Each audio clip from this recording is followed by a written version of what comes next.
With his perspective, we welcome back Republican strategist Dave Wilson. We also have Democratic strategist Fred Hicks. Good morning, gentlemen. Thanks for giving us some time. Dave, it's so funny to me, all the things swirling in this election. You're military, you lied about your service, and well, you're a convicted felon, or you're a radical liberal. And yet it's the phrase weird. like a high school cafeteria table insult that gets everyone kind of, juiced up a little bit here. Why do you think that is? Why, of all the things being, volleyed in this campaign, did weird strike such a chord? It was really interesting to watch the interview that JD Vance did with Dana Bash with CNN. It was just such this middle school back and forth. And there needs to be that level of an understanding from a journalistic perspective when you take a look at how a journalist should be challenging and asking the tough questions, but they got stuck sometimes, Rob, in this little back and forth over the smallest of issues and what was said and how it was said, instead of really talking about, let's talk about the policy issues. Let's talk about the things that are actually going on. And let's start making some real headway. Instead, it's this sniping back and forth. And I think that's the culture that we're in right now, because everybody's trying to find the right soundbite at the right time so they can turn around and add it to the right ad that's going to play in the right state and hopefully change the vote. Fred, one of the things that stood out this weekend from Vice President Harris was when she was in Nevada and she vowed, like Trump, to end taxes on tips. What do you make of her using that same plan as the former president? Well, yeah, I think that makes a lot of sense, to be honest with you. It makes a lot of sense to debut that sort of talking point in Nevada. Listen, there's about 7 or so swing states, and Nevada's right at the heart of it. You think about Georgia, you think about Arizona, you think about Nevada, you're talking about the thinnest of margins, and most elections, whether you're talking about the presidential or the Senate election. And so for her and for the Democrats, it makes all the sense in the world to do this. Also, we have to keep in mind that the gig economy is the fastest growing sector of our economy. Even for people who have regular 9-to-5 jobs, they're doing things like Uber and Lyft and DoorDash and things like that. And Las Vegas is a very, very, very strong tipping market and is driven by that. So it makes all the sense in the world to do that. And everyone loves tax-free income. I mean, and the service industry unfortunately doesn't pay well. They rely so heavily on those tips. So we get why that resonates. Yes. Okay, Dave, back to you. Small picture here. I'm sorry, big picture here. The swing states are swinging, okay, and they're going Harris's way. Number one, why do you think that is? And do you have legitimate concern that the momentum is such that now it's Trump on defense, and now he has some mountains to scale between now and in November? Because when you look at money, when you look at the polls, when you look at voter registrations, when you look at volunteers, Democrats now have this uncorked energy, and its momentum is huge in politics. Why? What does Trump do now, from your perspective? So let's start with the biggest thing right now. Kamala Harris is new. She is the new shiny political object that's out there. And that tends to create this level of excitement. It creates a newness. People going, okay, can I actually get behind this? Because keep in mind, there was this doldrums about Joe Biden and his campaign. And now all of a sudden you've got a younger person. She's energetic. She brings something new and different.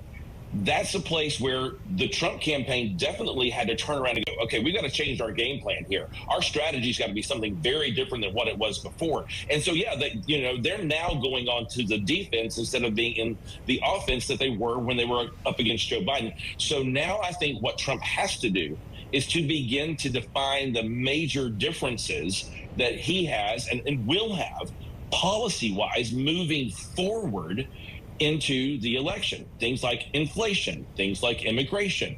These are key things that not crowd size. Doing the typical Donald What about Trump crowd size? Polling, not because crowd size tends to be, it's kind of like polling. Polling is an indicator of what something is at this moment in time.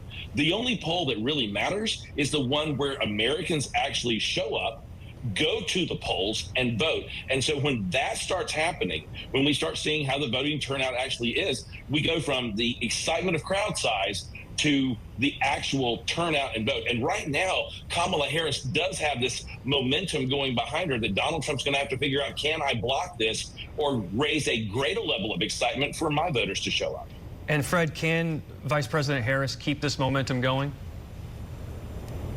Absolutely. You know, crowd size does matter, and you have to have the crowd size before you have the crowd swells at the voting booth. And here's the reality of what we're looking at right now.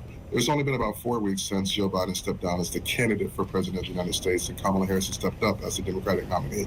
And in that time frame, she's raised about $100 million a week. She's averaging over a point, almost a point and a quarter a week gain in the polls. Remember, 4 weeks ago, Donald Trump was up 2 to 3 points in the national polls, and he was up about the same margin in each one of the swing state polls. She has completely erased that and actually moved ahead, according to this most recent poll, right, in Pennsylvania and other states, two other swing states. And here in Georgia, we see that she's moved from about 3 points down to a tie. So there's no doubt in my mind that she has momentum, and there's also no doubt in the minds of JD Vance and Donald Trump that she has momentum. That's why Trump is having meltdown after meltdown and interview after interview, and why just this weekend he claimed that her crowd sizes were fake, they were AI. That tells you that it matters, because I think most of us saw the crowd sizes in Phoenix, saw the crowd sizes in Detroit, and the pan out, and it was absolutely amazing. Whereas he has struggled to fill basic arenas of 10,000, 8,000 people. So she definitely has momentum. And what that tells me, Rob, Alex, and Jay, is that more than anything, people really do not want Donald Trump, and they were looking for any sign of hope, any sign of someone else out there. And even though Kamala Harris is not new on the scene, she does that's looking forward and not back. And there are also reports this weekend as multiple occasions Trump has used the B word to describe Harris. We'll see how that plays potentially with women voters or swing voters. Dave, real quick to you. President Biden said something pretty chilling in that CBS Sunday Morning interview, that he doesn't have confidence that there will be a peaceful transfer of power in this country if Trump loses this election. A clear reference to what we saw last time around. Do you have any similar concerns of what could happen if Trump loses? I think we have to go back to exactly what Ben Franklin said when he was asked after the convention, when they finished the Constitution, what do we have? What kind of government do we have? We have a republic if we can keep it. And so this is the place where we as Americans have got to hold a level of responsibility for what's going on. And will there be a peaceful transfer of power? There's been a peaceful transfer of power every single time that we've had it. Has there been a lack of that last time around? Yeah, there were some places where things went absolutely haywire. We don't want to see that again. I don't think anyone in America wants to see that again. And I think this is the place where, there's a lot of hype, a lot of rhetoric, and a lot of fear that's being generated right now that this is going to be happening again and again and again. We're not Venezuela. We're not some third world country with a junta coming in and trying to take over a military coup. But there is a place where we've got to take a level of responsibility and start acting like Americans again, like we've done before in the past. But beyond hype and words, there are election denialists on powerful certification boards all over this country and in key battleground states, which is not a coincidence. So it may not get violent, but it may get legal, and it may get drawn out. And I think that's a real concern. Well, and don't doubt that it's going to get legal, because I think you're going to be taking a look right now at everybody on both sides of the aisle trying to go, is this going the way that it's supposed to be going? And honestly, they're going to ask the question. Let's just be honest, we're human beings. They're going to ask, is this going my way or not going my way? And will they try to use the legal system to make changes? Absolutely. I can almost guarantee you we're going to get here the week after the election and be asking the question, are these votes real? Are these counts accurate? Are the legal challenges legitimate?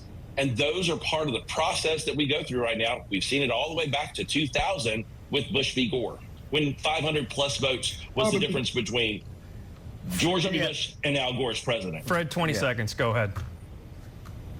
Yeah, so as Maya Angelou said, when people tell you who they are, believe them. And Donald Trump has said there'll be a bloodbath if he loses. We have January 6, 2021 as a reference point. So I agree with President Biden.